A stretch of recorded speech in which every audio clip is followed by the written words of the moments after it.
Talk Talk. Hai, salam kenal semuanya. Gimana nih kabar kalian? Semoga tetap semangat menjalani sisa minggu ini ya. Bertemu lagi dengan kami Folk Talk, Fobe Talking yang akan menemani kalian dengan info-info yang tentunya menarik. Terus dengerin podcast kami ya. Halo teman-teman, selamat memasuki bulan November ya. Kembali lagi bersama Folk Talk. Kali ini kami akan mengajak kalian berbincang tentang gagal ginjal akut. Sejak akhir tahun 2022, Kementerian Kesehatan dan Ikatan Dokter Anak Indonesia atau IDAI telah menerima laporan peningkatan kasus gangguan ginjal akut progresif atipikal yang tajam pada anak, utamanya di bawah usia 5 tahun. Peningkatan kasus ini berbeda dengan yang sebelumnya, dan saat ini penyebabnya masih dalam penelusuran dan penelitian.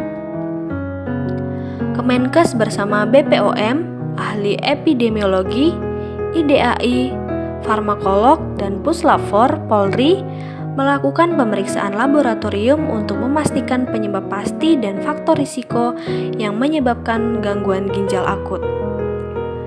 Dalam pemeriksaan yang dilakukan terhadap sisa sampel obat yang dikonsumsi oleh pasien, sementara ditemukan jejak senyawa yang berpotensi mengakibatkan AKI.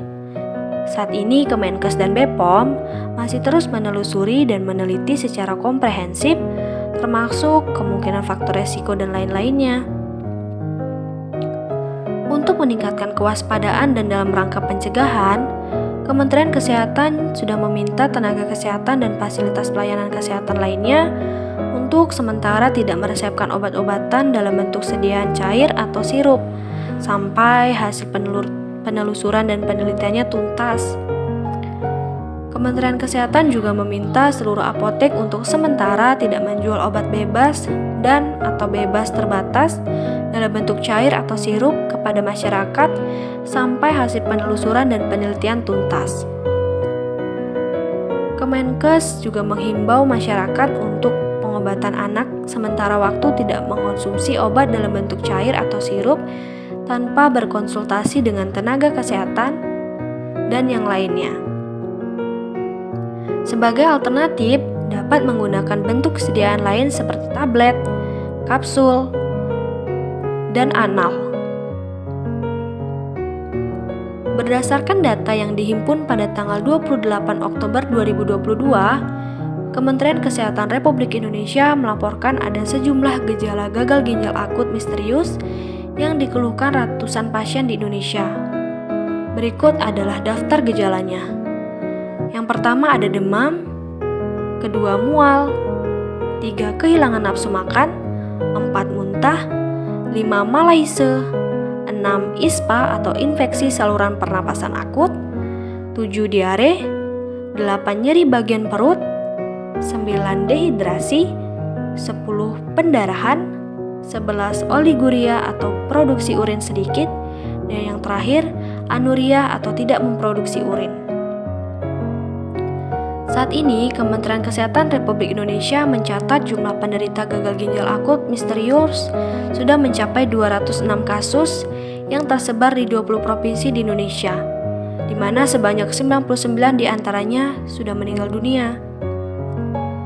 Keluarga pasien diminta membawa atau menginformasikan obat yang dikonsumsi sebelumnya dan menyampaikan riwayat penggunaan obat kepada tenaga kesehatan.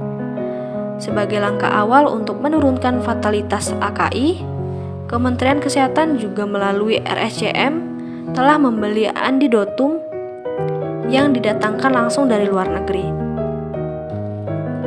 Kemenkes sudah menerbitkan keputusan Dirjen Pelayanan Kesehatan tentang tata laksana dan manajemen klinis AKI pada anak yang ditunjukkan kepada seluruh dinas kesehatan dan fasilitas pelayanan kesehatan. Kemenkes juga telah mengeluarkan surat edaran kewajiban penyelidikan epidemiologi dan pelaporan kasus AKI yang ditunjukkan kepada seluruh dinas pelayanan kesehatan, fasilitas pelayanan kesehatan, dan organisasi profesi. Menteri Kesehatan Republik Indonesia, Budi Gunadi Sadikin, memastikan bahwa gagal ginjal akut misterius atau acute kidney injury (AKI) pada pasien di Indonesia bisa disembuhkan. Maka dari itu, untuk para Phobers dan keluarga, tetap terus jaga kesehatan ya, dan menjaga perilaku hidup bersih sehat untuk semuanya. Salam sehat semuanya. Oke teman-teman, itu dia beberapa hal tentang gagal ginjal akut yang saat ini sedang menjadi perhatian khusus. Ingat ya, perlu adanya kewaspadaan orang tua yang memiliki anak balita dengan gejala penurunan jumlah air seni dan frekuensi buang air kecil dengan atau tanpa demam, diare, batuk, pilek, mual dan muntah untuk segera dirujuk ke fasilitas kesehatan terdekat. Terima kasih semuanya telah mendengarkan podcast kami. Kami harap podcast ini bisa bermanfaat untuk kalian semua. Jangan lupa ikutin terus podcast kami ya. Kami Phobtalk, Phobi Talking, pamit undur diri. Sampai jumpa lagi teman-teman.